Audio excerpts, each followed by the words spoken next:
Hello everyone, No One of Consequence here, back again with a new video. This video is just a commentary on some recent Dungeons & Dragons news, so let's get right into it. Now back at the end of July, Dan Ayub published a post on the D&D Beyond website. I've copied selected passages for this video. He says, "Welcome back to the table, D&D's new direction. For those who don't know me, I'm Dan Ayub. I'm no stranger to D&D, both professionally and personally. I previously worked with Wizards of the Coast on their digital products, and I've recently become head of the D&D franchise. I'm here to open a dialogue with you, the players, the dungeon masters, live stream watchers, and storytellers. You filled taverns with laughter, launched spells across the multiverse, and rolled death saving throws with anxious hearts. Dungeons & Dragons belongs to you, and we're putting it back where it belongs, at your table." Now he goes on to list several things which he pledges to do regarding the Dungeons & Dragons game during his tenure. However, there is one particular part that I want to focus on. He says, "From the community, for the community. We're laying the groundwork for a new initiative that will bring community voices directly into the room. Our goal is to create a rotating advisory group made up of creators, publishers, educators, and fans who can help us shape future tools, policies, and content in a real ongoing way." He says, "Our intention is clear. This isn't a one-time survey or a PR move. It's about building lasting collaboration with the people who make D&D what it is." He goes on down to say, "At D&D, we understand the community is the beating heart of the game we all love, and we want it to thrive so more people can experience adventures with their friends and family."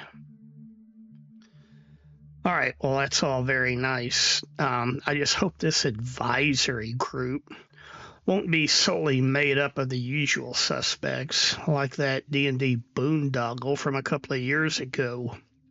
Now, I do understand the need to continually attract new players, and you need fresh ideas to do that. But it would be nice if they would also acknowledge those people who have previously been carrying the D&D torch, in some cases for decades. Keep in mind, the D&D products that are old to us are nonetheless still new to new players. Occasionally, I will read a comment on one of my other videos, like in my campaign series, or on my advice videos for DMing the old adventure modules. And I will realize from the comment that this is a newer DM, probably a younger person, who is just now discovering these old adventure modules and wants to run them for their players. And I think that's great. I mean, obviously the old stuff still sells, or else WotC wouldn't keep it available on DriveThruRPG or Dungeon Masters Guild. I mean, even products which they now consider especially problematic and would never publish today, like the first edition AD&D rulebook Oriental Adventures.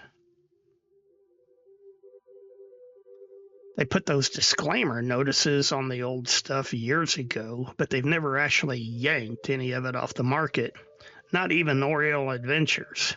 And why would they? It's an adamantine bestseller, which is the highest rating you can get on DriveThru. So clearly, they're still making money off the old stuff. Maybe not a lot of money in the grand scheme of things, but money is still money. But when you have people on your staff who treat long-term customers like this, it creates a lot of ill will. I mean, understand exactly what this guy is saying here about his preface to the making of the original Dungeons & Dragons book. In his tweet, in that second paragraph, he writes, "I didn't write the preface until late, and I wrote it to address these concerns. It never occurred to me I'd rouse the ire of the grognards. It's obvious now that I look back on it, but I just don't take those critiques seriously even now. I consider those people not worth listening to, so I didn't anticipate their outrage. So in other words, he admits that he despised grognards even before they called him out for attacking the game's founders. He despises the very people who carried the company for years, thus allowing him to have the job that he does today. And the worst part is, he's a grognard himself. In his interview video, he says he was playing the Dungeons & Dragons game back in its very first iteration. So I guess you could say he's literally a self-loathing grognard. So to summarize, WotC can continue to ignore and even disparage the older generations of players if they want to, but I think it would be a big mistake for them to do so. Anyway, moving on. Just last night, I was fed this ad when I logged into Facebook. I was especially intrigued by that first entry on this ad page. Now, Ben Cooper is an old-school maker of Halloween costumes. The company was founded in 1937, and so, of course, it was around when I was a kid back in the prehistoric days of the 1970s. The other big Halloween costume maker at the time was called Collegeville. Unfortunately, I don't believe that company is still around any longer. But here are just a few examples of both companies' products back in those days. Now, if you look there on the bottom left-hand corner, that Casper costume, I had that. I don't know, I was probably about 5 years old, but I had that costume for one Halloween. And then diagonal from that devil-looking costume, my brother had that one. I remember it very well. And then you can see all the others. So, at first glance, when I saw this ad, I thought it was for some new D&D themed Ben Cooper Halloween costumes. But upon closer examination, I realized that they're actually action figures. Action figures wearing licensed Dungeons & Dragons themed, licensed Ben Cooper style Halloween costumes. So untangle that knot if you feel like it. So Dan IU wasn't kidding when he said D&D was moving to a full franchise model. You can see there he says, we've shifted our structure internally and D&D moved to a full franchise model, meaning everything. Books, video games, film, TV, everything touching the franchise lives under one roof. Those action figures were not all that I found. This is from the D&D Fanatics website. It's another new licensed D&D product I recently became aware of, Fizban's D&D Mystery Dice. Popular third-party dice maker FanRoll is paying homage to one of D&D's most iconic wizards with their new Fizban's Treasury Mystery D20 boxes. As the name suggests, each set contains one random D20 die made of various materials, including metal and gemstone, and comes in a limited edition collector's case. That goes on to say their official D&D license from WotC, and named after the famous wizard Fizban. So it says, what do these new D&D Mystery Dice live up to the name of Kryn's most famous wizard? Below, we crack them open to find out. So each one of these little treasure chest boxes will randomly contain one of these various D20s. But you won't know which one until you purchase and open it. According to the article, they're $24.99 each. And of course, you're encouraged to collect them all.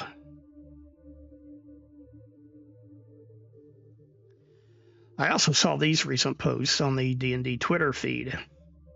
First is this Stranger Things book It says, join the kids of Stranger Things on a rollicking illustrated journey through their years-long Dungeons & Dragons campaign in this official scrapbook, coming exclusively to Target on November 4th.